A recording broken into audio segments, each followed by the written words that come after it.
अस्सलाम वालेकुम दोस्तों, उर्दू हट चैनल में खुश आमदीद। एक नई वीडियो के साथ आपकी खिदमत में हाज़िर हूँ। दोस्तों, आज हमारे पास आपके लिए दो खबरें हैं, एक अच्छी खबर है और एक बुरी खबर है। तो सबसे पहले हम अच्छी खबर आपके साथ शेयर कर लेते हैं। सऊदी अरामको ने मई के लिए पेट्रोल के नए नर्ख जारी कर दिए हैं। अप्रैल के मुकाबले में कीमतों में नुमायाँ कमी की गई है। पेट्रोल 91 यानी ग्रीन पेट्रोल में 64 हलाला फ़ी लीटर कमी की गई है, जबकि पेट्रोल 95 में 65 हलाला फ़ी लीटर कमी की गई है।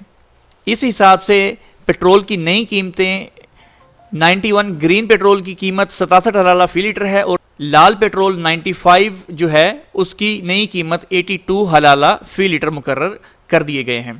तो दोस्तों, ये थी अच्छी खबर पेट्रोल के हवाले से।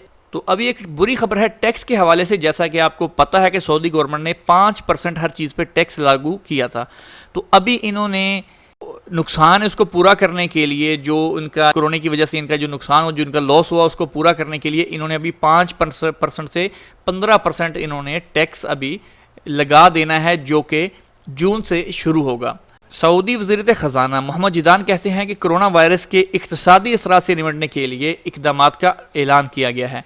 नए इक़दामात के तहत सऊदी विज़न 2030 के मुतअद्दिद प्रोग्रामों और बड़े मंसूबों के लिए बजट कम कर दिए गए हैं, जबकि महंगाई अलाउंस 1 जून से मुअत्तल करने और value added tax service VAT, जिसको हम टैक्स कहते हैं, 5% की बजाय 15% तक बढ़ाने का फैसला किया गया है, जो कि जून में आप पर ये लागू हो जाएगा। अभी जैसा कि आप पहले सवाज़ैन मोबाइली कोई भी कार्ड 100 रियाल का 100 रियाल वाला 105 रियाल में ख़रीदते थे, अभी आपको 100 रियाल वाला 115 रियाल में मिला करेगा। इसी तरह जितनी भी चीज़ें हैं उन पर पहले 5% था, अभी आपको 15% टैक्स पे करना पड़ेगा। तो दोस्तों, ये थी हमारी आज की वीडियो को लाइक और शेयर करना नहीं भूलिएगा। इंशाल्लाह मिलते हैं जल्दी नेक्स्ट वीडियो के साथ, तब तक के लिए अल्लाह हाफिज़।